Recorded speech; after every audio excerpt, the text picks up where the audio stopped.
Hello students, class 10th English की poem the trees. आज हम इसके एमसीक्यूज का टेस्ट चेक करते हैं। तो पहला क्वेश्चन है, what rushes out to meet the trees. Trees से मिलने के लिए कौन आता है। सेकंड क्वेश्चन है, what does the poet compares the tree branches to. Tree branches की तुलना किससे की गई है। तीसरा क्वेश्चन है, where are the decorative plants kept. Decorative plants कहाँ रखे गए हैं। ये तो बहुत ही सरल आंसर है। और फोर्थ क्वेश्चन है, what type of trees are described. किस तरह के ट्रीज डिस्क्राइब किए गए हैं इस पोएम में। और question number 5, by morning the forest will be full of. सुबह फॉरेस्ट किससे पूरा भर जाएगा। Question number 6, what is the poetess doing in the poem the trees. वो पोएटिस क्या कर रही है ये बताएं। और question number 7, the piece of the moon can be seen in the crown of which tree. तो जो मून है उसका टुकड़ा टुकड़ा सा दिखाई दे रहा था रात के समय, और वो किस में से झांक रहा था, वो ट्री का नाम बताना है। Question number 8, what reaches like a voice into the rooms. और कौन सी आवाज जैसी पहुंचती है रूम में, वो क्या चीज है। Question number 9, who has been personified in the line no sun bury it's fit in shadow. किस किसके लिए जो है पर्सोनिफाइड किया गया है, मतलब कोई निर्जीव चीज होती है या किसी को व्यक्तिवाचक संज्ञा दी जाती है, यानी अजीवित को कोई जीवित की उपमा दी जाती है, तो वो पर्सोनिफाइड होता है। तो किसे ऐसा कहा गया है। और question number 10, name the literary device used in the moon is broken like a mirror. तो ये लिटरेरी डिवाइस ढूंढना बहुत ही सरल है। हम इसकी पहचान करना भी आपको बता देंगे।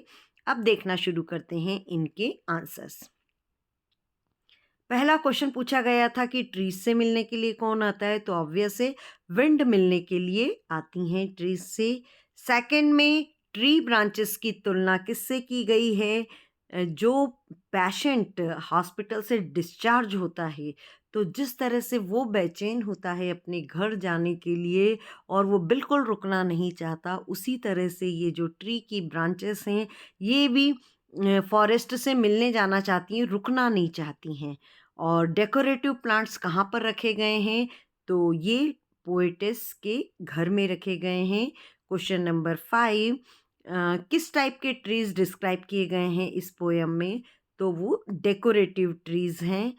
क्वेश्चन नंबर 5, फॉरेस्ट किससे भर जाएगा, क्योंकि जो पोएटिस है उसके घर से सारे ट्रीज निकल के जंगल में जा रहे हैं, तो सवेरे तक पूरा जो जंगल है वो किससे भर जाएगा, ट्रीज से। क्वेश्चन नंबर 6, पोएटिस क्या कर रही हैं, तो वो उस समय पर लंबे लंबे लेटर्स लिख रही हैं। नेक्स्ट क्वेश्चन है 7th कि मून कहाँ से कौन से वाले पेड़ों में से उसके पीसेस दिखाई दे रहे हैं या टुकड़ों में हमको चांद दिखाई दे रहा है, तो कहाँ से झांकता हुआ दिखाई दे रहा है, वो पेड़ है ओक ट्री।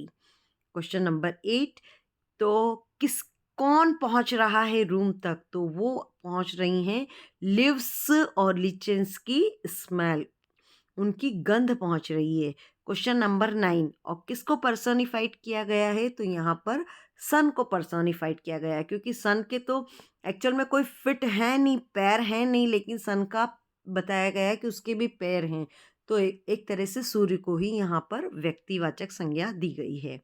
क्वेश्चन नंबर 10, इसमें कौन सी लिटरेरी डिवाइस यूज़ की गई है, तो ये जो सिमिली है, सिमिली में आप आसानी से पहचान सकते हैं कि इसमें लाइक, एज, इस तरीके के वर्ड यूज़ किए जाते हैं। उपमा दी जाती है, किसी से तुलना की जाती है, लेकिन तुलना के वर्ड भी इसमें यूज़ किए जाते हैं। तो मेटाफर में उपमा दी जाती है लेकिन वर्ड क्लियर नहीं पता चलते, और सिमिली में हमको लाइक आपको लिखा हुआ मिल जाए तो आप समझ सकते हैं कि ये सिमिली है। ओके, थैंक यू स्टूडेंट्स, यहाँ पर आपका ये टेस्ट खत्म होता है।